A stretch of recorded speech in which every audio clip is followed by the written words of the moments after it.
Merci, Madame la journaliste Fanta Gitei, pour m'avoir invité dans cette émission littéraire intitulée Les Verdicts, autour de ma pièce de théâtre Les Profs Kata.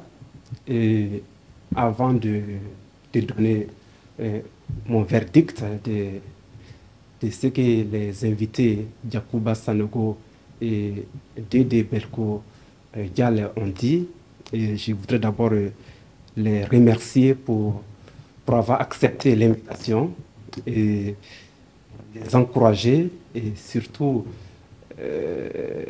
pour prospérer dans les études, il faut être cultivé.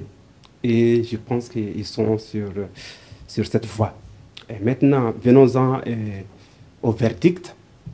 Et nos deux invités, les lecteurs du Club des lecteurs du Mali, les deux invités, je pense qu'ils ont compris en fait la quintessence même de ces livres, qui est les profs Kata.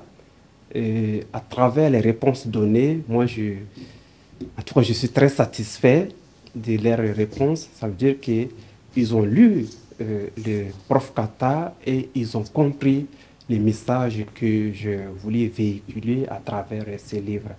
Et, et vous êtes sans savoir que je suis enseignant et pourquoi j'ai penché sur la thématique de l'éducation, c'est parce que je connais ce qui se passe dans notre système éducatif, mais cela ne veut pas dire que c'est ce qui est dit dans les livres, mais j'ai essayé de faire un ramassé au niveau du système éducatif en Afrique de l'Ouest.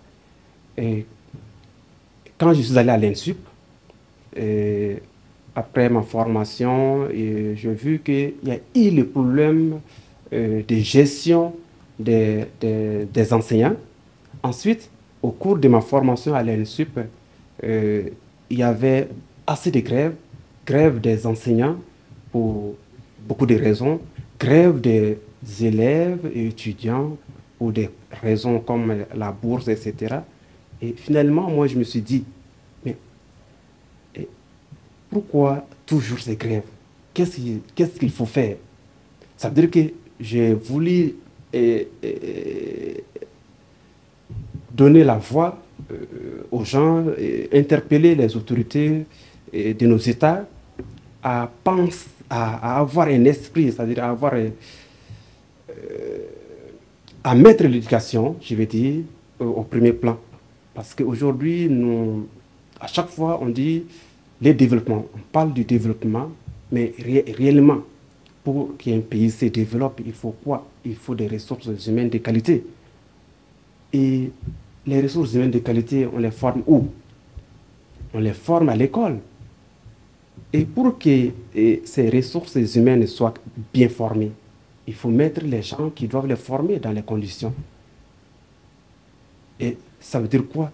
Que les plus hautes autorités de nos États doivent donner au corps professoral ce que ces gens-là ont besoin pour bien travailler, donner aux étudiants ce dont ils ont besoin pour mieux étudier, c'est-à-dire donner leur bourse à temps, etc. Au-delà de ça, ils ont évoqué l'autre thématique, après la thématique de l'éducation, et la gestion du pouvoir en Afrique. D'abord, au sein de l'éducation, on voit que des professeurs et syndicalistes qui ne veulent pas quitter leur poste après la fin de leur mandat. On a l'impression que ces gens ont percé, comme le dit par l'un des personnages, ont percé les secrets des gens des présidents qui ont fait trois mandats, quatre mandats, etc., etc. C'est une critique. C'est pour dire aux chefs d'État africains que ce n'est pas ça qui va nous faire développer. Rester éternellement au pouvoir, ce n'est pas ce qui va nous faire développer. Donc, pour qu'on puisse se développer, il faut respecter les mandats, il faut mettre l'éducation au premier plan, il faut aussi, nous avons compris que dans la société, beaucoup de gens sont préoccupés par le quotidien. Le quotidien, et on oublie même voilà, la formation, voilà, l'éducation qu'on doit donner aux enfants. Donc, et on voit que dans nos États, Quand je prends l'exemple sur le Mali, euh, les mosquées au Mali sont plus nombreuses que les écoles. Comment vous pouvez imaginer ça? Comment on va se développer? Est-ce qu'on va se développer avec la religion? La religion ne fait pas développer. La religion ne fait pas développer. Et les gens sont plus, voilà, euh, les gens sont capables de financer la construction de mosquées, d'églises, par-ci, par-là, au lieu d'investir